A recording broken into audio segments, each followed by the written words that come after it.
जो जनता है वह त्रस्त न हो, वहां के सैनिक हताहत न हो।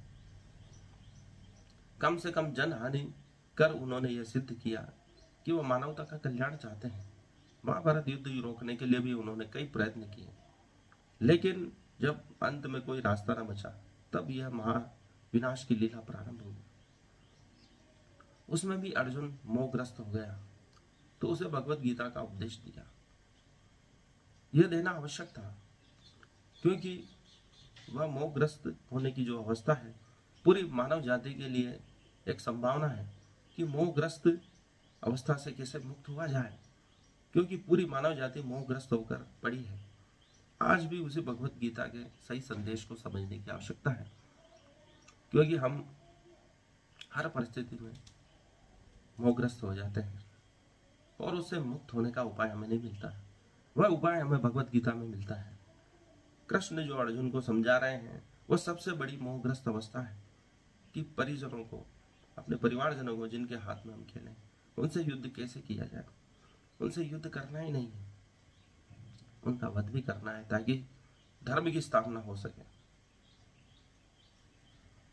कृष्ण अपने पूरे जीवन का जो सार है अर्जुन को सुनाते हैं, स्थितज्ञ होने की यात्रा पे ले जाते हैं, दृष्टा होने की यात्रा पे ले जाते हैं, जिसमें सब पहले से ही तय है।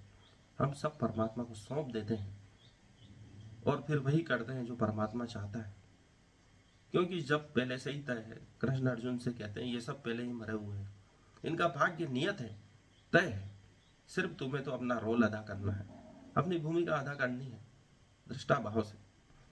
जो भी कर्म करो उसके परिणाम मुझे सौंप दो, क्योंकि कर्मण्येवाधिकारस्ते मा फलेषु कदाचन के द्वारा वे सिद्ध करना चाहते हैं कि तेरा कर्म करने में अधिकार है, फल की चिंता करने में नहीं, क्योंकि फल तो पहले से ही नियत है। कर्म तेरी भूमिका का निर्धारण करता है और फल मेरी भूमिका का निर्धारण करता है। इसलिए तू तेरी भूमिका अदा कर, मैं अपनी भूमिका अदा करूंगा। यही भगवत गीता का सार है। इसे समझने की आवश्यकता है, क्योंकि हम हर क्षण हर पल मोहग्रस्त हो रहे हैं और उससे मुक्ति का उपाय हमें नहीं मिलता है, क्योंकि बाजार से गुजरा हूं पर खरीदार नहीं हूं। यह भाव हमें भगवत गीता सिखाती है।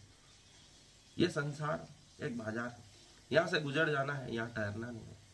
यह संसार एक पुलिया है, पुलिया पे कोई ठहरता नहीं है। संसार एक सराय है, यहाँ कोई ठहरता नहीं, ज्यादा समय तक यहाँ बना हुआ नहीं है। लेकिन हम यहाँ के रिश्ते नातों में उलझ जाते हैं और मोहग्रस्त हो जाते हैं, तो हम स्वयं को पीड़ा देते हैं। यही हमारे दुख का कारण है। आज के लिए इतना ही। इस वीडियो को लाइक करें, चैनल को सब्सक्राइब करें। धन्यवाद।